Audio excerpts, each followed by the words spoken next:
നമ്മൾ വളരെ പ്രധാനപ്പെട്ട ഒരു വിവരത്തിലേക്ക് പോവുകയാണ്. പാലക്കാട് മണ്ണാർക്കാട് നബീസ കൊലപാതക കേസിൽ പ്രതികൾക്ക് ജീവപര്യന്തം. നബീസയുടെ കൊച്ചുമകൻ ബഷീറിനെയും ഭാര്യ ഫസീലയെയും മണ്ണാർക്കാട് കോടതി ശിക്ഷിച്ചിരിക്കുന്നു. ജീവപര്യന്തം ശിക്ഷയാണ് വിധിച്ചിട്ടുള്ളത്. വിപിൻ സി വിജയൻ ചേരുന്നു പാലക്കാട് നിന്ന് വിവരങ്ങളുമായി.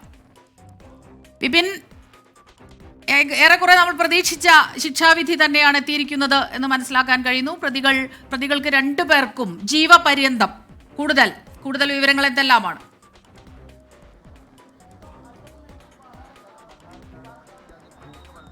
അതെ, മണ്ണാർക്കാട് നബീസ വധക്കേസിൽ ഇതാ ഇപ്പോൾ വിധി വന്നിരിക്കുകയാണ്. ഒന്നാം പ്രതിയായിട്ടുള്ള ബഷീർ, രണ്ടാം പ്രതിയായിട്ടുള്ള ഫസീല, രണ്ടുപേർക്കും ജീവപര്യന്തം ശിക്ഷയാണ് മണ്ണാർക്കാട് കോടതി വിധിച്ചിരിക്കുന്നത്. മണ്ണാർക്കാട് പ്രത്യേക SC/ST കോടതിയാണ് ഇപ്പോൾ വിധി പ്രസ്താവിച്ചിരിക്കുന്നത്. 2 ലക്ഷം രൂപ ഇരുവരും പിഴയായിട്ട് നൽകണം. അതുപോലെ തന്നെ ഒന്നാം പ്രതിയായിട്ടുള്ള ബഷീർ തെളിവ് നശിപ്പിച്ചിട്ടുണ്ട്. ഈ തെളിവ് നശിപ്പിച്ചതും കോടതിയിൽ തെളിഞ്ഞു. അതുകൊണ്ട് തന്നെ അതിൽ 7 വർഷം തടവും 25,000 രൂപ പ്രത്യേകവും കെട്ടിവെക്കണമെന്നുള്ളതുമാണ് ഈ ഉത്തരവ്. ഒപ്പം തന്നെ നബീസയുടെ മകൾക്ക് ഈ തുക കൈമാറണം, ഈ പിഴതുക കൈമാറണം എന്നുള്ളതാണ് ഇപ്പോൾ കോടതി വിധിച്ചിരിക്കുന്നത്. ഇപ്പോൾ ഈ കുടുംബം ഒക്കെ, ഈ നബീസയുടെ കുടുംബം ഈ വിധി കേൾക്കുന്നതിന് വേണ്ടിയിട്ടുണ്ടായിരുന്നു.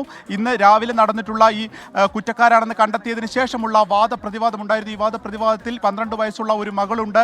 ഒപ്പം തന്നെ കോടതിയുടെ ഭാഗത്തുനിന്ന് ഒരു കനിവുണ്ടാകണം എന്നുള്ളതായിരുന്നു ഫസീല പ്രധാനമായും ഉന്നയിച്ചത്. ഒപ്പം തന്നെ ഈ ശിക്ഷയിൽ ഒരു ഇളവ് വേണം എന്നുള്ള കാര്യവും ഫസീലയുടെ ഈ പ്രതിഭാഗം ഉന്നയിച്ചു. എന്നാൽ ഈ കേസ് ഒരു പുണ്യമാസത്തിൽ നടന്നതാണ്. അതിൽ അതിക്രൂരമായിട്ടുള്ള ഒരു കൊലപാതകം എന്നുള്ളതായിരുന്നു പ്രോസിക്യൂഷന്റെ വാദം. ഇത് അംഗീകരിച്ചുകൊണ്ടാണ് ഇപ്പോൾ ജീവപര്യന്തം ശിക്ഷയ്ക്ക് 2 പേർക്കും ശിക്ഷ വിധിച്ചിരിക്കുന്നത്. ഒപ്പം തന്നെ 4 ലക്ഷം രൂപയും പിഴയാണ് ഇപ്പോൾ കോടതിയുടെ ഭാഗത്തു നിന്ന് ശിക്ഷയിൽ വന്നിരിക്കുന്നത്. 1 വർഷം നീണ്ടുനിന്ന വിചാരണയ്ക്ക് ശേഷമാണ് 9 വർഷം മുൻപ് നടന്നിട്ടുള്ള ഈ കേസിനെ സംബന്ധിച്ച്, ആ കൊലപാതകത്തിൽ ഏറ്റവും നിർണായകമായിട്ടുള്ള വിധി വന്നിരിക്കുന്നത്. നബീസ കേസിൽ 2 പേർക്കും, അത് കൊച്ചുമകനാണ്, ഈ മരിച്ച നബീസയുടെ കൊച്ചുമകനാണ് ബഷീർ, അവരുടെ ഭാര്യയാണ് ഫസീല. ഇവർ 2 പേരും വീട്ടിലേക്ക് വിളിച്ചു വരുത്തി ആദ്യം ചീരക്കറിയിൽ വിഷം നൽകുന്നു. ഇതേശുന്നില്ല എന്ന് കണ്ടപ്പോൾ നിർബന്ധിച്ച് വായിൽ വിഷം ഒഴിച്ചു കൊടുത്ത് കൊലപ്പെടുത്തി.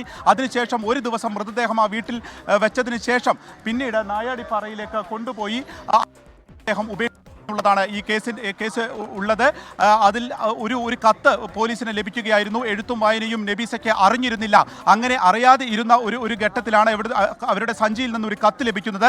അത് ഫസീലയും ബഷീർ കൂടി തയ്യാറാക്കിയ കത്താണ് എന്നുള്ളത് പിന്നീട് പോലീസ് തെളിയിക്കുകയായിരുന്നു. ഈ കത്താണ് ഏറ്റവും നിർണായകമായ തെളിവായി ഈ കേസിൽ മാറുകയും ചെയ്തിട്ടുള്ളത്.